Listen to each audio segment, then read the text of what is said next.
attorney at law, and also sometimes not at law.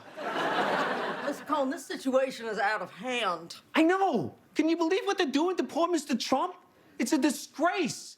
This whole raid was a complete violation of attorney-criminal privilege. Well, if you have nothing to hide, then you have nothing to worry about. Is that a joke? Look, we got a real problem here, Jeff. You know how much evidence I have in my office? I'm Donald Trump's lawyer. I got a whole hard drive that's just labeled yikes. Welcome back to Face the Nation. I'm Margaret Brennan. That was Ben Stiller playing the role of President Trump's personal attorney, Michael Cohen, from last night's Saturday Night Live. We turn now to our panel for some analysis of it all.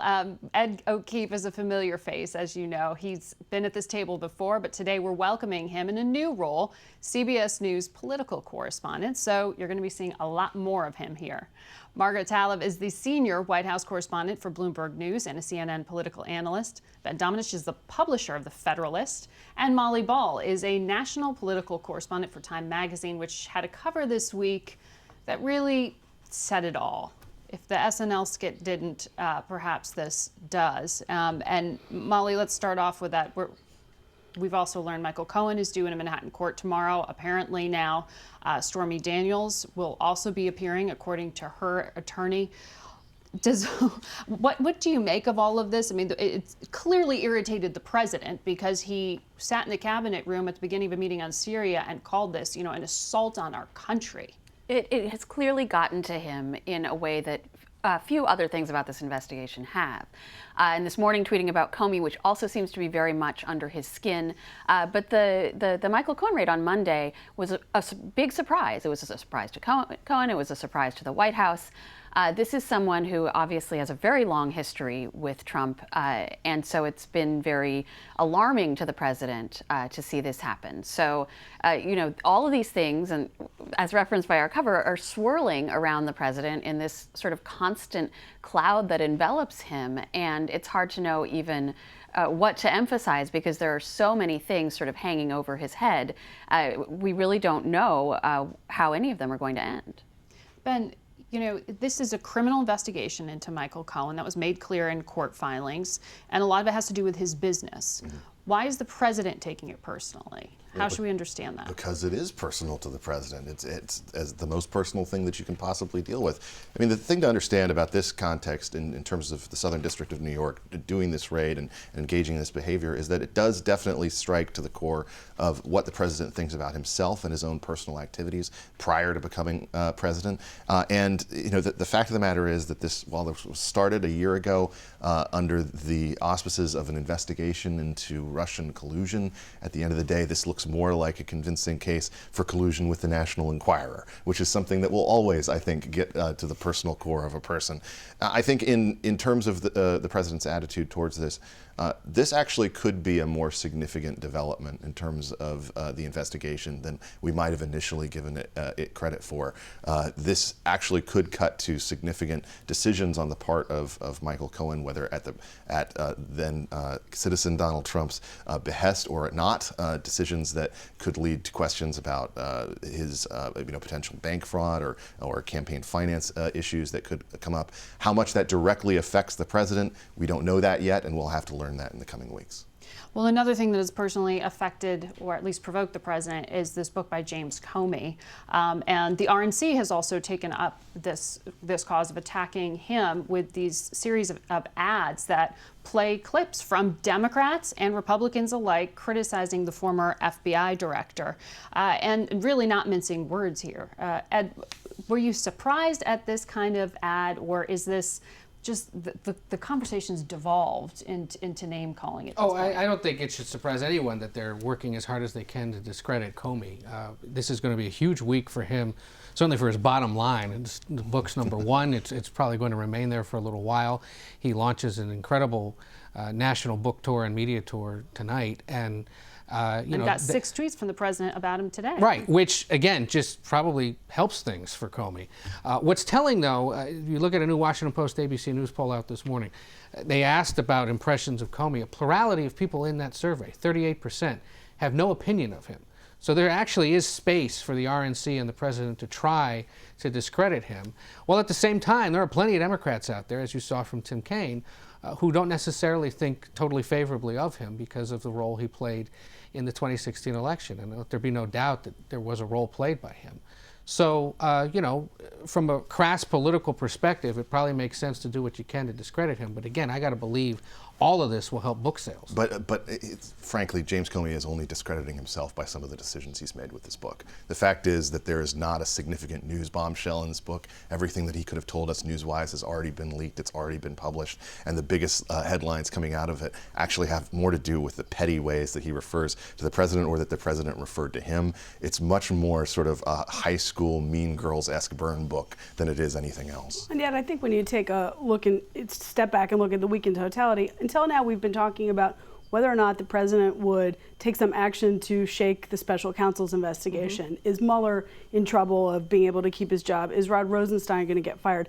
And with the release of Comey's book and publicity tour and this case against Michael Cohen that exists outside of Mr. Mueller's channel, what you see, I think, and what may have the president so upset is that even if he could force Mueller out, even if he were to pursue removing Rosenstein, there are these two completely separate channels, one through the justice system and the other through the court of public opinion, where no matter what, these questions and the pursuit of this investigation are going to continue. And I think that's part of what has him so rattled. And then the other part of it is, for most American presidents, they're either very old when they leave office or their political career was their career. And so when they're done being president, they go back to that legacy. For President Trump, he was a businessman and an image maker for so many years before that whether his presidency ends in 2020 or 4 years after that, he has that he has sought to preserve. It's a lot of money and a lot of connections and networks, and that is what Jim Comey is shaking right now.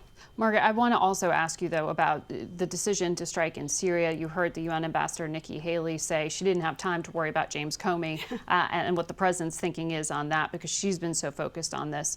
Do we have a sense of what it was like inside this Situation Room? Because it was really the first time that Defense Secretary Mattis was there without his wingman, Rex Tillerson. Yeah, that's a really good point. But what Mattis had this time was the UK and France to help temper the president's thinking on this. And I think that is what you saw in terms of the way this strike was measured. In the Middle East, a lot of people saying we thought it would be much worse. But actually what the president has done here, and part of the reason he may not have gone after equipment, Russian equipment, that sort of thing, is to do a very measured sort of strike that the UK, France, the international community, most of the UN could go along with. And so both in Theresa May and in Mr. Macron, Jim Mattis has found partners with whom to work to help the president make a case for moderation. Okay, we have so much more to talk about, but we're going to quickly take a break and come back. Take a breath. We'll be right back.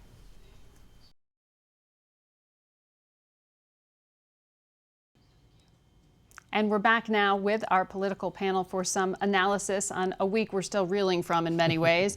Ben, we haven't even talked about the fact that Speaker Ryan decided on a timeline that surprised many to step away from public life and go home to Wisconsin. The timing surprised many people. What does this do to the horse race? Well, in terms of the horse race, I don't think it changes it all that much. It's certainly a sign, though, that Speaker Ryan was not that optimistic that the November would be very good for House Republicans. The race to replace him looks to be pretty decidedly in favor of Kevin McCarthy, but that's something that could definitely be for the minority leader position as opposed to the Speaker of the House after November. Ryan leaving is really a tale of a politician who had a moment in time when everyone in Washington thought that he was going to be the next clean-cut, wonky leader of the Republican coalition for decades to come. You call him a young gun. Yes. Well, that was his branding at the time, along with the departed Eric Cantor and McCarthy himself. It was one of those things, though, where I think that Ryan was very much, as much as he was a significant player in terms of charting the policy future for the GOP from the sort of post-Obama moment on,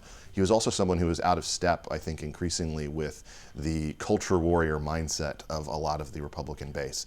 And his focus on telling stories through histograms and through Excel sheets was not something that actually connected with the Republican base in a way that would allow is him that to do marketing, or is that actually the death of fiscal conservatism? I mean, you had Bob Corker, the senator, out there saying that, you know, this Congress and this administration are going to go down as one of the most fiscally irresponsible in history.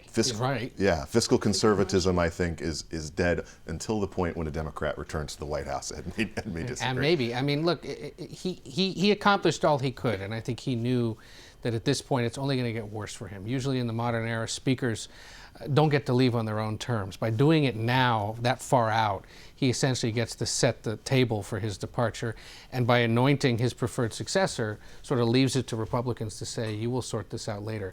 But I think he's correct in saying that whoever is in charge of the Republican conference will have no bearing on results in November. And the message he kept sending, I think, to his colleagues was, get out there and win your race. Do everything you need to do to get reelected. And if you can't do it, well, you know, that's on you.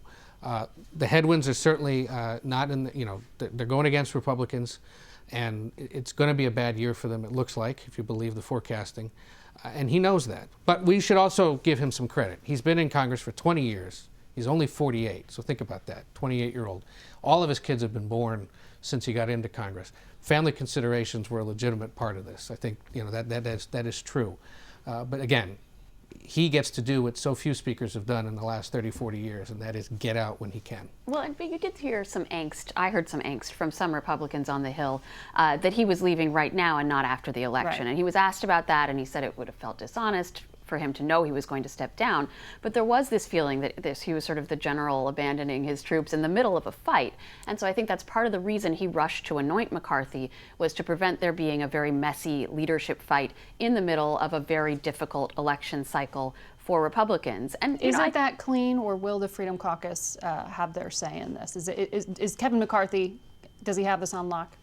I don't know, but I think probably so. I think, you know, with Ryan, if Trump goes along with this, and Trump likes McCarthy very much, and we believe that McCarthy is probably Trump's preferred speaker, you know, McCarthy had problems last time. There were doubts about his ability to lead, but I think things have changed a lot since then, and what was a very difficult job for Paul Ryan might actually be an easier job for McCarthy, because we won't have this Hamlet act with regard to Trump.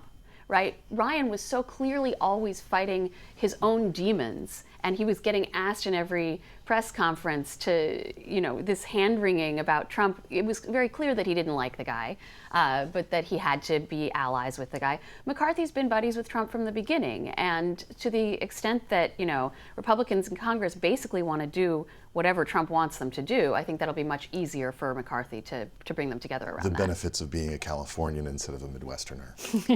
And yet I think Ed's right. The message, part of the message that Paul Ryan is sending is, save yourself. Don't wait for the president to save you. Are there more Republican departures? I mean, there how are what? damaging I is think there's this? 19 states that haven't had their filing deadlines yet. In the wake of the Speaker's decision, a guy named Dennis Ross from Florida announced he too was retiring. You ask Democrats, they've got a list of about another 24 that could conceivably do it. We'll see if they do. You know, the Democrats need to come up with 23 seats to retake it. Looks like at this point, perhaps they could do that. Question will be whether they get many more after that. And backfilling retirements, resignations, promotions for Republicans is a big part of their problem. Ryan being Exhibit A at this point, there's, you know, some forecasting now that thinks that his seat is in play. Margaret, one of the things that's been uncomfortable for some Senate Republicans, particularly from states that produce agricultural products, the president's announcements on tariffs. Then this week you had him, after this meeting with some senators from those states, say, well, let's take another look at the Asia-Pacific trade deal that he had already said he was going to exit. They took that as a sign of hope.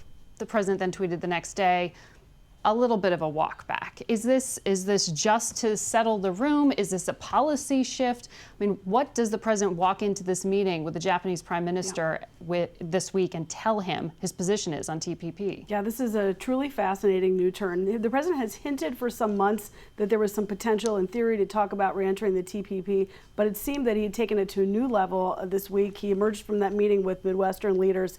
Ben Sass made it a point to lay down a marker and say he told Lighthizer and Larry Kudlow, he tapped them to figure out if and how we should reenter the TPP. And I think Sass put down that marker on purpose to put it out there. But here's what's happened.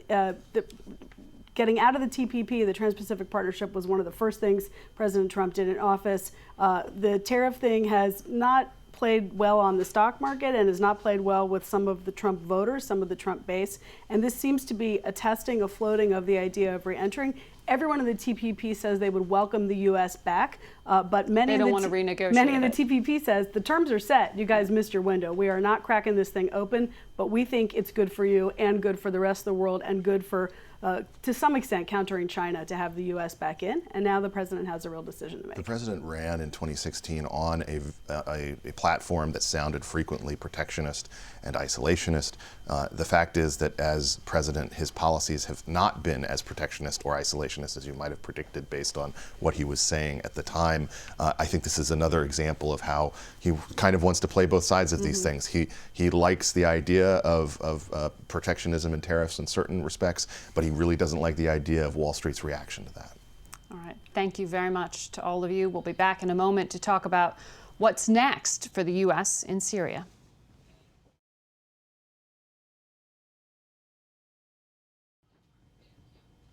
We want to take a closer look at the situation in Syria with retired Navy Admiral James Winnefeld, a former vice chairman of the Joint Chiefs of Staff and now a CBS News military and homeland security analyst. Also with us is Ambassador James Jeffrey, the former U.S. envoy to Turkey and Iraq under President George W. Bush and under the Obama administration as well. Thank you both for coming on the show. Admiral, this attack in Syria hit 3 locations. The Pentagon says it set the chemical weapons program back at least a few years. How do you assess its efficacy?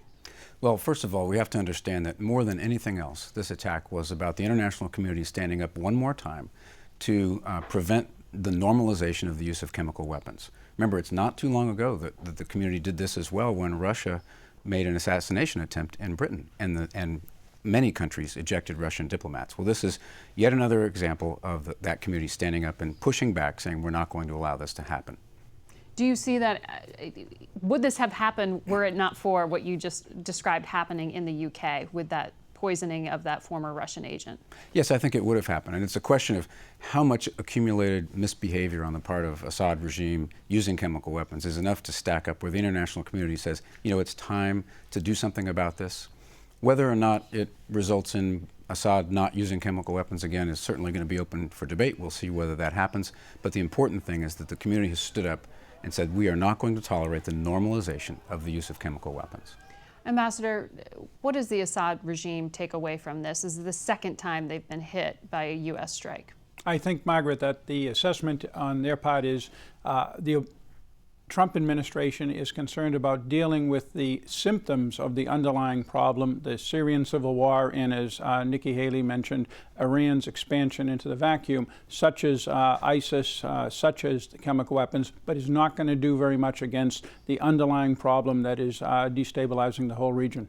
That sounds a lot like some of the criticisms of the Obama administration strategy in Syria, or lack of it. It's very similar. Again, it's dealing with the symptoms. The Trump administration a bit more with military force, which is not a bad thing and could have results at least on the chemical weapons front, but it's not, again, tackling what the problem is, and turning to the Arab states and expecting them to stand up not just to Iran but to Russia is no way to get out of this mess. Admiral, is there a takeaway that we can learn in terms of how this strike was decided?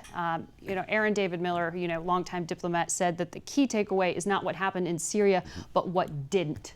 That Mattis was able to de-escalate. Is that your read? It is, and I think that when you consider that a strike like this really is on the ragged edge of international law, when that happens, it's very important to have a very tight target set and to have a coalition behind you, and that's exactly what happened. And that's one of the reasons why it took a while to get this thing together. It didn't happen the day after the chemical attacks occurred. You not only have to bring the coalition together, you have to very carefully examine the policy implications of what you're about to do. And it was a very, very complex strike that was very well executed. It takes time to get that together. And Russia held its fire. What do you make of that? I think Russia understands that they're on the wrong side of history here. They're on a roll. Do they? They've been on the right side in terms of who's winning the war for the past 7 years. Well, they're on a roll here. They've illegally annexed the Crimea. They've interfered in our elections. They have tried to assassinate somebody in Great Britain, and now they're backing a monster who is using chemical weapons against his own people. So I think it was the writing was on the wall in the Kremlin. Certainly they're going to push back publicly, no question about it, but I think they realized that even if they could have interfered with the strike, which is debatable, I don't think that they were going to do too much. Ambassador, President Trump, again, in his announcement of these strikes, reiterated his intent to not stay in Syria, a gesture to bringing those U.S. troops home. You've said that's actually not a bad decision. What do you think that would mean if you bring those boots who are there, the 2,000 or so, and pull them out? Pulling the ground troops out, Margaret, because I think they're doing at this point a peripheral mission of dealing with the remnants of ISIS is not a bad idea because Americans are very nervous about this. But maintaining overall military pressure, no-fly zones, action against chemical weapons, essentially what Israel is doing and what Turkey is doing in other parts of Syria would be the building blocks of a real strategy if we could unite everybody behind one. You don't see that as vacating the battlefield to Iran? No, because I think that we would have to continue to provide, as we did with the Iraqi Kurds after 1991, air cover and some kind of liaison capability so that that terrain becomes denied to Assad and the Iranians. And that would require the Trump administration agreeing to protect some of these areas in the south. And they haven't necessarily said they would do that if Assad's forces go into these so-called ceasefire zones. True, and I think it's really important to remember that the actual reason why our forces are there in the first place under international law, and that is to defeat ISIL, not to overthrow the Assad regime or some other ambition. There are probably peripheral sides to that idea, but legally the reason why we're there is collective self-defense with our partners in the region against ISIL. Ambassador, in the next few weeks, we're going to see a lot of potential flashpoints. You've got the Iraqi elections. You've also got President Trump needing to make a decision on the Iran nuclear deal. What do you think is going to happen here? I mean, can you put those pieces together for us? They all circle around the central point, which is a shift in the geostrategic structure of a critically important region, the Middle East, by Iran, enabled by Russia, and helped by its proxies such as Assad. There's an Iraq aspect to that, a Yemen, and also a nuclear agreement aspect to it.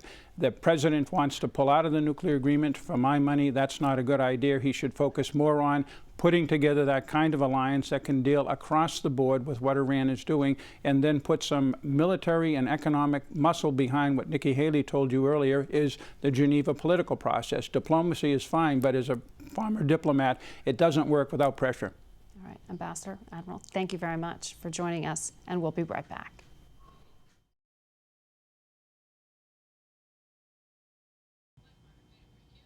That's it for us today. Thanks for watching. Next week, in addition to former New York Mayor Michael Bloomberg, John Dickerson, a pretty familiar face here at Face the Nation, will be joining us to talk about the cover story he's written for next month's Atlantic magazine on the presidency. For Face the Nation, I'm Margaret Brennan.